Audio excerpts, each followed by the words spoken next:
Before we move on to Final Cut Pro Handout 2, the Simple Techniques and Common Problems handout, I want to just look at one or two more things relating to the interface. I'm going to take the clip of just an interview one that we've seen already. I'm going to highlight it so that it becomes yellow.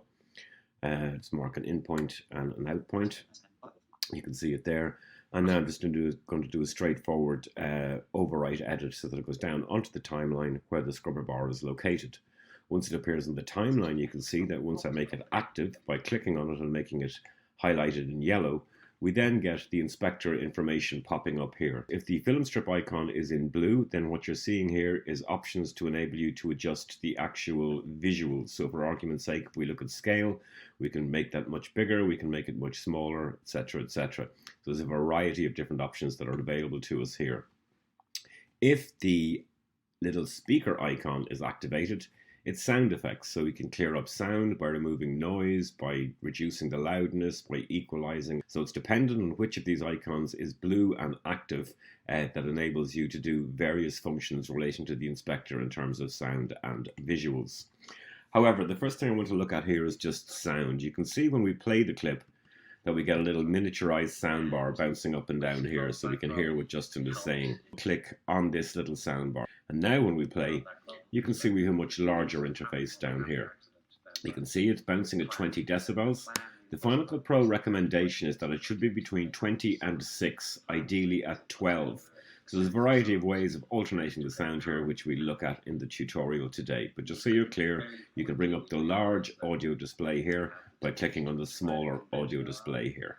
So some of these we've covered already. So if we hold our cursor over it, tells us what we do. This is to turn the skimming on. Skimming is where we see the little bar when we skim through a shot up here. The next one in is to turn audio skimming on or off. So visual skimming, audio skimming. The little solo selected item headphone option enables you to listen to a singular track when you click on this. We've already discussed the snapping option. We've already discussed the movie strip here. So this just leaves us with the last two, and these are quite important. These are the effects palette and the transition palette. If we click on the effects palette, we see all the effects that are available to us within Final Cut Pro itself. So all video and audio effects are listed here. You can see that there's a variety going from basics to blur, to light, keying, distortion, nostalgia. We'll be looking at these in the tutorial today. And then a whole variety of audio options available to you down here. So by turning this blue and active, this effects palette appears. And similarly, there's a transitions palette. Transitions are basically the effects you apply between one clip and the other. And you can see with these, there are dissolves, movement transitions, object transitions, stylized transition, and more about those as we move on. So now we start on the top of Final Cut Pro Handout 2, Simple Techniques and Common Problems. We've covered the first section already. I'm going to move down to the second paragraph, which looks at importing clips in folders. So let's demonstrate. I'm going to minimize Final Cut. And you can see here on my desktop that I have a folder called SOSU, Sons of Southern Ulster. If I open that up, you will see within this folder there are subfolders. So we have cutaways, we have interviews, we have music, we have photos, we have rehearsals. Rehearsal, cutaway footage of the band, photos of the band, some music tracks, some interview cuts, and some cutaways, general cutaways. All of these have been opened in QuickTime, trimmed, and then named, so they don't have the gobbledygook name. That's for argument's sake. We wanted to import we'll go for photos, our photos folder, okay? So I'm going to open up Final Cut Pro again. I'm going to go to my import icon. From the import menu, I'm going to go to desktop. I'm going to scroll down until I come to SOSU. Within the SOSU, as you saw, we have the photos folder. And you can see there's many in there. This time I'm just going to click on photos. I'm going to make sure under my keywords option here that from folders is blue and active. And now when I do that, I import the selected, but note what happens. Photos pops up in what's called a keyword collection down here. So it's a little key icon with the word photos beside it. And when we look at that, we just see the photographs that were included in that folder. So from photos, we're going to go back up to the import option. And this time we're going to go import, open up our import window. And again, on desktop, scroll down to our SOSU. And this time we're going to choose the cutaways folder. You can see there's quite a few cutaways here. So I'm just selecting cutaways. I'm making sure folders is active and I'm going import selected. So you can now see what happens. We get a second keyword collection, this time called cutaways. And if we look in the cutaways, we see only those cutaway imports that you saw me bring in, cutaway material for editing down on top of Justin's interview. So next we're going to look at creating keyword collections without importing folders. And it's simple enough. There's a little key icon up here between the import icon and the background media task icon. When you click on it, a small window appears and asks you to name a new keyword collection. So I'm going to just type in for now music. And you can see once I've typed it in, when I click on the key again, I now get a music keyword collection that appears down here. Now all I've got to do is go to my all video and decide what fits in the music. So for argument's sake, there's a shot here. Let's pretend it's music. Drag it and drop it into music. And let's say I wanted this shot of the band performing here. Drag it and drop it into music. And let's say for argument's sake, I wanted a shot down here of the band rehearsal. Drag it and drop it into music. So you can see I've got my cutaways that you saw me import from a folder. I've got my photos that you saw me import from a folder. And now in music, I've added whatever clips I think are relevant to the music role. So it's a good way of organizing and storing your material as your project gets bigger and bigger. We jump back to our notes here. We're looking at rejecting and favoriting clips. Now, favoriting clips we've already looked at. We highlight the clip. We scroll back and forth through it. We find the point we want to come in on. We hold an I on the keyboard. We play on. We find the point we want to leave the shot on. We hit an O on the keyboard. And then we hit F. We get a little green bar here, which makes it a favorite. So when you look at your favorites, you see it's popped up down here. Now, the alternative of this is reject. I'm going to choose this clip here, the WS Foundry clip. And if we look at it, you can see it's a shot of the band walking across the road. It then exits the shot, and then there's a lot of kind of gobbledygook stuff here. So the only bit I'm really interested in is this section with the band walking across the road. So I let Justin get to about there, and I hit I to mark an in point, and all this stuff is then useless. So the O I've marked at the end already. Now I hit the backspace on my keyboard, and you can see basically it's disappeared. Why has it disappeared?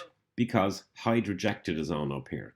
So this is a drop-down option that lets you see all your clips, lets you see your favorites, as you know from the side panel here, but there is an option that says hide rejected. And what that means is that when you reject something by going I, O, and backspace, it removes the visual piece of that clip. So now we see with the band crossing the road that we only see them up to the point that I decided, which is where Justin is middle of the road, and then the rest of it is hidden. If I go back to all clips, and we look at the same clip again, you can clearly see the clip is still there. In other words, you can see the red bar here where it's been rejected. So we're only seeing that section in our hide rejected piece, and we're seeing the whole thing in our all clips piece. So all clips, we see the whole thing. Hide rejected, we just see the piece that's relevant to us, which is the band crossing the road. Below favoriting rejecting, we're looking at syncing clips. Now you can read this here, but I don't have the material to demonstrate this. It's basically a way of, if you've used a two-camera setup, where one camera records high quality sound with a radio mic for argument's sake, the other camera is at an angle to the interviewee. You can find a sync point, generally a clap sound that you make before you begin recording, mark an in point on both clips following the instructions you'll see here, click and command, and then sync the clips together. And that way, the dominant sound on one clip, the good quality radio mic sound, is linked to the poor sound on the secondary camera, and it means you can get maximized sound quality. But I don't have material here to demonstrate it, so you're going to have to take my word for it. What we can demonstrate, however, is the use of what we call compound clips. So let's look at the compound clip interface. How does this work? I'm just going to go very quickly here. Let's, for argument's sake, we'll go to favorites. We will take this piece of Justin, we'll drop it on the timeline, take these two clips here. You note I'm bulking clips here, so I'm highlighting the two of those, drop them on the timeline. And then for argument's sake, let's go back to our all video, and we'll take these three clips here, and we'll connect them onto the timeline at this point. So you can see them all there. We'll shrink them up. They don't need to be that long, so we just kind of minimize them and shrink them up. So I'm just making them a little bit smaller. But you get the general idea. You can append, as you saw, or connect rather onto the timeline, as you saw. So you've now got a series of material here. We've got Justin talking away. We've got illustrative clips of what he's talking about. And then we've got a couple of clips at the end. So we've done a bit of work for argument's sake. Imagine on this section of the timeline. What I can now do is highlight the whole lot of it, go right click, and you can see new compound clip. When I click on new compound clip, it asks me to name it. I'm just going to call it test. So I OK. And note, if we scroll down here, you will see we now have test with this compound on it. And what it appears as the timeline is just one single primary timeline line. However, if I double click on it, it breaks it back up into its original components. And obviously, if you want to do further editing within that compound, you can basically just click on it and it will open it up into its separate units, and then you can adjust accordingly. And once you've completed that adjustment, whatever adjustments you want to do, let's say that's it for argument's sake, you can highlight, right click, new compound clip. We just call this test 2. And again, it goes back to the short one. So we've test 1, test 2, and basically you can play around with it from there. So we're looking at the top of page 3 of the Final Cut Pro Handout 2 notes, and we're going to start with the Ken Burns filter. Before we do that, however, I just want to look very quickly at some simple effects to apply to Justin here. As you can see in this interview clip, he's quite blue, he's quite washed out. So first things first, click on the clip so that it becomes shrouded in yellow. That makes it active. Now with the blue film strip icon chosen, you can see there's a variety of options here. We can change the scale on it, as we've noted already, etc., etc. But what I want to do is apply a few basic, simple effects. So I'm going to go to my effect panel here. Keep it simple. Just go straight into all, and under all, I'm going to scroll down just alphabetically for film grain. So you can see it runs alphabetically: film noir, film grain. I'm going to highlight the film grain clip, or option here rather, and I'm going to drag it and drop it onto Justin. And you can see straight away the clip sort of warms up, becomes more browny, yellowy. Next thing I'm going to do is go to my color palette. Under the color options, I'm going to take a color board. I'm going to drop the color board onto Justin. And once I do that, you can see the color board option here allows me to open up a control device that allows me to work with highlights, midtones, shadows, or indeed the whole master shot. If I choose color and I bring the master all the way up, you can see I can totally change the scale of the type of color that appears on the screen. But what I'm going to play with here is the saturation option. So I just want to warm Justin up a bit. I could do this individually by warming up the shadows, then the midtones, then the high tones, but I'm just going to go straight to the master control, bring it up a little bit, and it just warms him up. You can see if I bring it up too extreme, he looks like he's on fire. If I bring it all the way down, he's totally desaturated. So we're just going to bring it up a little bit just to give it a slightly warmer, more kind of, I suppose, cinematic feel. Close that down, and you can pretty much see straight away that he's been warmed up. Ken Burns filter up next. So I want to import a piece of material for this. I'm just going to go to my import, scroll down. You'll remember this again from last week, and there's a shot down here I want, which is the wide shot Foundry. Import selected. You'll be familiar with this shot. We looked at it before. It's the shot of the band crossing the road.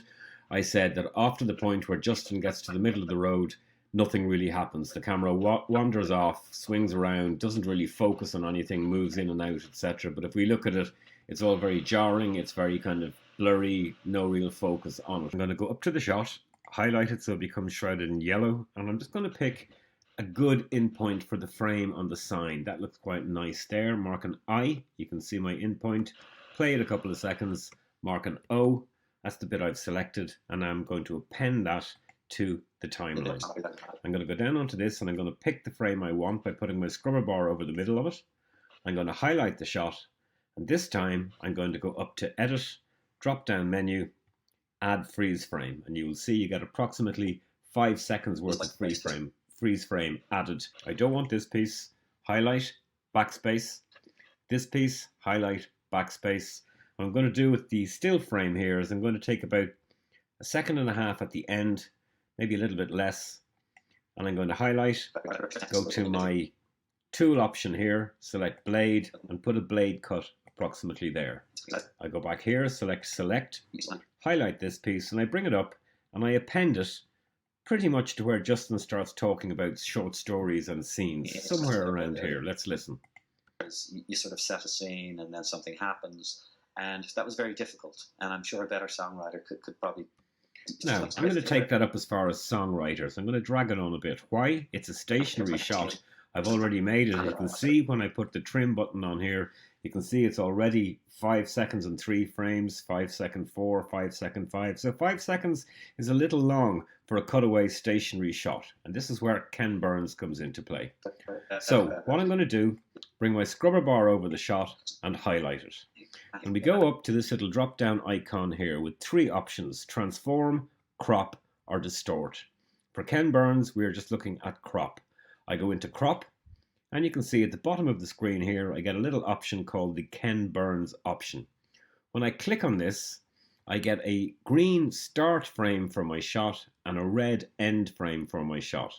Now what I want to do is, rather than make this stationary, I want to give the illusion that it was a zoom shot. So I'm going to close the end shot in, taking the center arrow here. I'm going to position it over the Baileyborough sign to make it clear that Justin is talking about Baileyborough when he talks about short stories and setting scenes.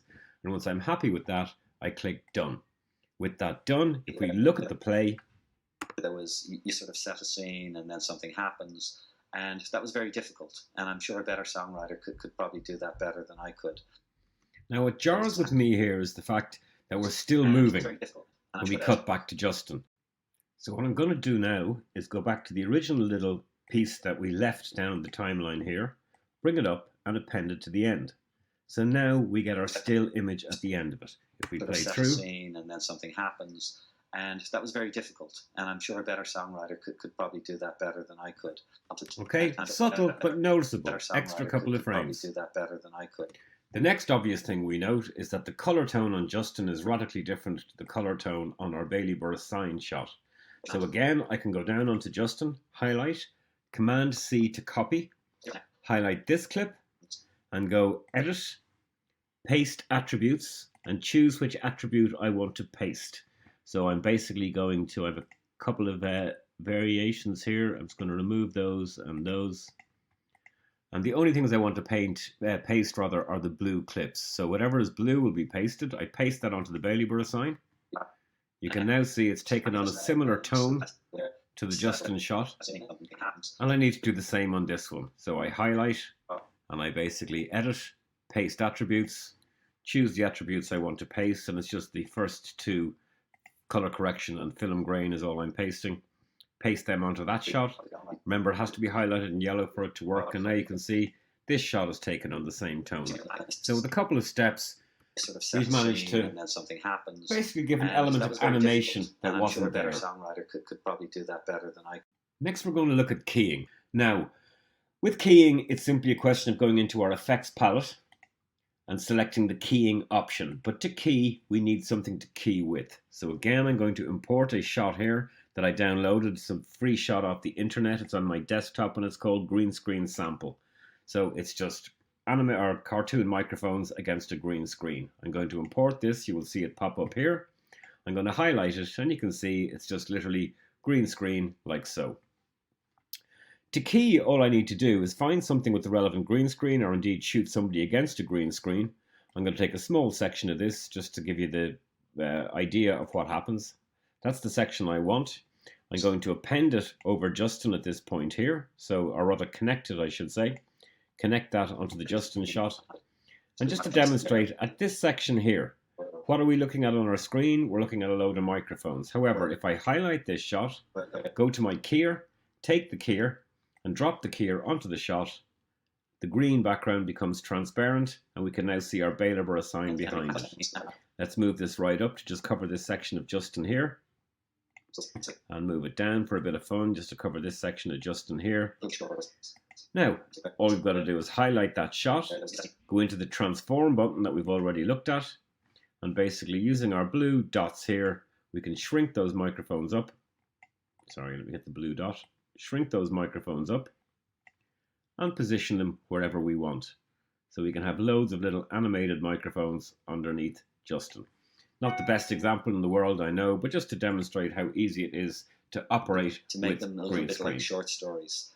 So now we're going to look at keyframing, and as you can see on the notes, keyframing is done by lining your scrubber bar on the timeline and clicking on the keyframe icon next to the required effect in the inspector doing whatever adjustments you wish, then adding another keyframe further down the timeline and adjusting accordingly. Let's demonstrate. I'm going to import a cutaway shot from my SOSU folder. We've been there a few times already. I'm going to take this wide country shot, import selected, go to my all video, up it pops, highlight the whole thing and drop it down. Now you can see as soon as our clip appears on the timeline, its duration is 13 seconds and 11 frames, and you can see the scrubber bar pushed to the end here. But at the moment there is nothing to inspect. You need to highlight the clip to inspect it. As soon as you do that, if the film strip icon is blue, then you see the effects that you can apply visually. If the speaker icon is blue, you will see the effects that you can apply on a audio level. So let's take a simple effect here from the transform option in the video inspector. I'm going to highlight my clip and drag my scrubber bar back to the very first frame. Remember, 25 frames a second. If we look at the transform option over here, you will see the little keyframing icons. So under scale, I'm going to move this down to 0, and I'm going to add a keyframe at that point. And then I'm going to take my scrubber bar, drag it to the end of the clip, and at the end of the clip I'm going to add another keyframe, and this time I'm going to bring it back up, and I'll bring it back up to the 100% again. Sorry, 103. That'll do. So now, very quickly and very simply, we've applied an animated effect to this 13-second clip. You can see it zooms in on us. What we can also do is multiply the effects that we are putting on from the straightforward inspector here. So for argument's sake, I can again go back to this keyframe here, but this time if I scroll up to the top here, you will see opacity. So I'm going to add an opacity keyframe here, and I'm going to bring that, we'll leave that at 100, and what we'll do is we'll move to the last keyframe, we'll add a keyframe on opacity, and we'll bring it down to 0. So now look at the effect. We've got two different animated effects. We've got the zoom effect where the picture zooms towards us, but watch the opacity of the shot. As it is reduced as we move towards the end of it, and the shot itself becomes transparent by the end. So that's the most simple stuff that you can do with keyframing using the direct inspector interaction over here. However, you can also combine it with your effects palette. So what I'm going to do here is I'm going to go to my tool palette, select blade, and about 5 seconds in here, I'm going to make a cut on the clip. So back to select, and then I'm going to open up my effects palette. I'm going to go to stylize, and I'm going to select rain from stylize. You can see the effect there on the screen. Drag it and drop it onto the first half of the shot. Now I'm going to highlight this, and you can see straight away that with the rain menu up here, I've got a keyframe option for each of the elements of the effects. So I want it to start raining, and I want the rain to stop. So at this point here, I'm going to add a keyframe, and I'm going to turn the rain up to full. And then I'm going to go to the end here, and I'm going to back one frame. When you see this little L, by the way, it tells you you're at the very first frame of a shot. And if I go back one frame by hitting the left arrow on my keyboard, you can see I'm at the very last frame of a shot. So I'm going to add a keyframe here, and I'm going to bring it from 100 down to nothing. So now if we play the shot, you can see exactly how it works. And the rain stops miraculously. And let's then take our second part of the frame. Again, bring our keyboard to the first frame of it. And this time I'm going to go through the other options here, and I'll actually go for a look this time. So I'm going to select looks, and I'm going to select heat wave. I'm going to take heat wave and drag heat wave onto the shot. All right. So heat wave here, keyframe here, click add keyframe, heat wave down to nothing. Bring the scrubber bar down to the end of the shot, last frame we're looking for, remember. You won't see the last frame icon when it's the last clip in the timeline. And at this point here, again, add a keyframe, bring it up to 100%. And now we go from stormy day to rain stopping, to gradually brightening up, to becoming hazy heat wave. What helps that work? Sound, obviously. So straight away back the scrubber bar to the start and into my audio icon here. You'll remember it from the first video of this series. I'm going to type rain in here. I get hard rain. I listen to it. I like it. I can either highlight it and connect it, or I can simply just click on it and physically drag it down and drop it down here. I'm going to connect it to the bottom. I'm going to roll it up. I want it to go a little bit longer than the actual visual cut. And what I can then do here is highlight this, and I'm on audio. And again, you can see in relation to all the effects here, volume effects, we've got our keyframes. So at the very start, I add a keyframe and I leave it as is. I let it play through.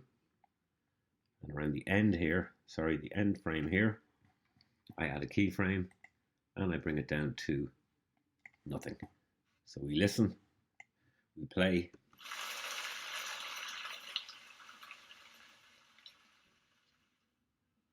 And the rain finishes. And if we want to go the whole hog here, we can type up here again. We can type in bird. And we can see there's various birds here. But if we go down to the bottom with the bird noises, you can see bird effects 1, bird effects 2. I'm just going to take bird effects 1 for argument's sake. I'm going to highlight it, drag it down. Sorry, I didn't catch it there properly. I only took a bit of it. I'm going to highlight it, drag it down. And I'm going to attach it. But again, I'm going to do the overlap thing. So it comes in a little bit earlier. And this time what I'm going to do is, and I'm going to zoom in on this so you can see it clearly. So Z for zoom, zoom, zoom. And then if I want to additionally add to that, I can go to this fellow here and widen it up. And I just want you to look at the soundtrack here. So at the very start, I'm going to line my scrubber bar up, back to select, position it there. First frame of the sound on the birds. I'm going to go up to my volume on the birds, highlight, or sorry, add keyframe, bring the volume right down to nothing. And then I'm going to move along here, and let's say, squash that up a bit so you can see it. About this point here, I'm going to add another keyframe. And this time I'm going to bring the volume up about that much, halfway, let's say. And at the very end, I'm going to add a final keyframe and bring the volume right the way back up, in fact louder than normal. You can see your peak dangers here, so try and keep out of the yellow and red. So now we've got sound effects to add to it.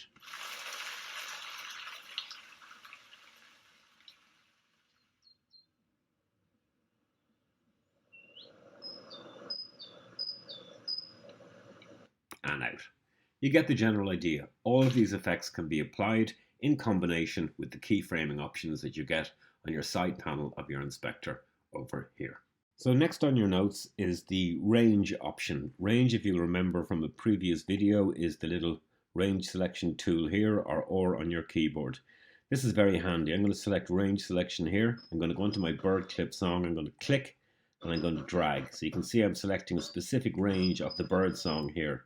What I can now do with my select tool selected is basically bring the sound down just on that portion there. So you can see it physically either rising or dropping. So it means when we listen to it, we play over that clip, it drops down. And the other way you can do that is to bear in mind that always with any clip there is a fade dissolve option on it. I'm going to take the first part of Hard Rain here, I'm going to highlight it, and you can see hidden in here this little tiny dot icon. If I bring that back, it brings in an automatic fade down. There's one at the start, it brings in an automatic fade up. So you can see it lowers the sound accordingly. So we get this groove, and now when we play we hear a fade up and a fade down on the Hard Rain.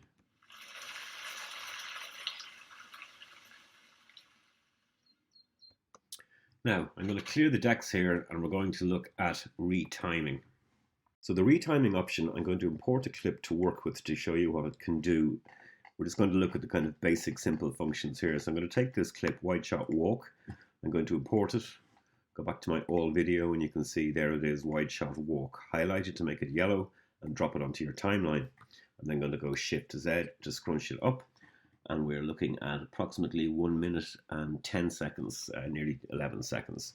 So let's just look at the basic functions here. This is just a shot of two guys walking up a road. And let's go to our retime. But before we do that, note retime doesn't work unless a clip is highlighted on the timeline. So we highlight the clip. And now you can see the options. Slow, can make it 50% slower. You'll see the orange bar appears here. We've further options with the orange bar. We can change our ratio, fast, slow, normal, custom. So I'm just going to go, we'll change that slow to 10% for argument's sake. This makes it incredibly slow.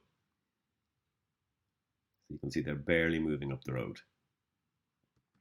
If I go back here and go fast and change it to 8 times the speed, you can see the clip is now 8 times the speed. If I left click to highlight the clip and go edit, remove effects, we're back to normal. Our 1 minute and, 1 minute and 10 second clip. But obviously as well, I can do the blade trick. So I can take my razor blade, I can do a cut here, I can do a cut here, and then selecting A for select, highlight the middle, apply a fast speed effect, let's say 8 times the speed. And then on this last clip here, we'll just apply a slow speed effect, 50%, double the length of the clip. You can see again, you can get in here and play with your options. But basically, we got a normal shot up to this point, and then they speed up at 8 times the speed, and then they eventually slow down to 50% the speed. What I can do if I wish is, not that it makes a whole lot of sense, highlight this, click here, go reverse clip. Now what we get is that they start walking backwards down the road in slow motion.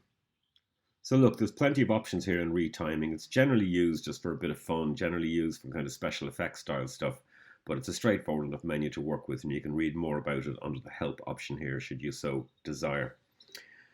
So finally, we're going to look at secondary storylines, and I'm going to have to change my interface for this and bring in some material to work with. So secondary storylines can be created to allow you to kind of play around with your edit options without interfering with your primary storyline. Let's demonstrate. I'm going to minimize pages here, and we'll just play a clip of this. This is the audio track for a song recorded in a professional sound studio, and then shot imagery with the sound removed that I've used to try and lip sync together to give the illusion that the live sound you hear matches the live visuals.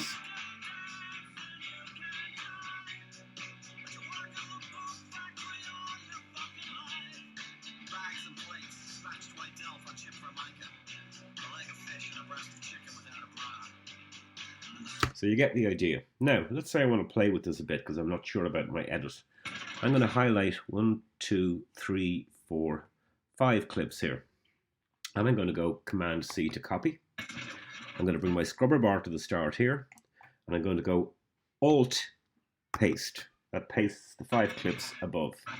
Now I highlight the whole lot of them, go right click, and down here I go Create Storyline. And you will note the clips now have this grey shelf above the top here. Okay, I'm just going to bring the volume down a little so that's not distracting you too much. So this grey shelf is basically contains what we call a secondary storyline. And what's the advantage of a secondary storyline? Well, for instance, with a secondary storyline, I can play around, as I say, with my clips. I can take this clip here, I can swap positions with that clip there. All right, I can take this clip here, swap positions with that clip there, or vice versa. I can also trim clips. So I can click on a cut between 2 clips. I can go T for trim, and I get my trimming tool here. And you can see I can shorten one clip, lengthen the other, but all within the context of this secondary storyline and all within the context of this frame. So it just gives me an option. I can look at this option and decide, do I prefer it more? So does this work better for me? Or if I want to just grab it by the shelf, and you can see with the shelf, you can move it then as a single icon. So I'm just kind of highlighting the shelf here, and I'm just dragging, oh sorry, I'm in trim mode, I beg your pardon. I'm selecting the shelf here, and I'm dragging, and it moves as a singular clip, even though it's 5 individual shots. Now I can look at this version and decide actually, which version do I prefer? Drummer first, and then guitarist, or bringing it back into its original position by grabbing it by the shelf and lining it up here. Guitarist first, and then drummer. Now, There's a lot more functionality involved in these secondary storylines that we will talk about when we eventually get you in front of machines. But for now, just to say, they can be created accidentally by applying effects to clips that you have connected to your storyline. So if you see a grey shelf that you didn't want, because there are certain limitations when it comes to editing when the shots are bunched together like this, you simply highlight the entire clip and you go Command, Alt and Up arrow. So you hold down the Command key, the Alt or Option key and the Up arrow on your keyboard, and you can see that removes the grey shelf and you're back to normal.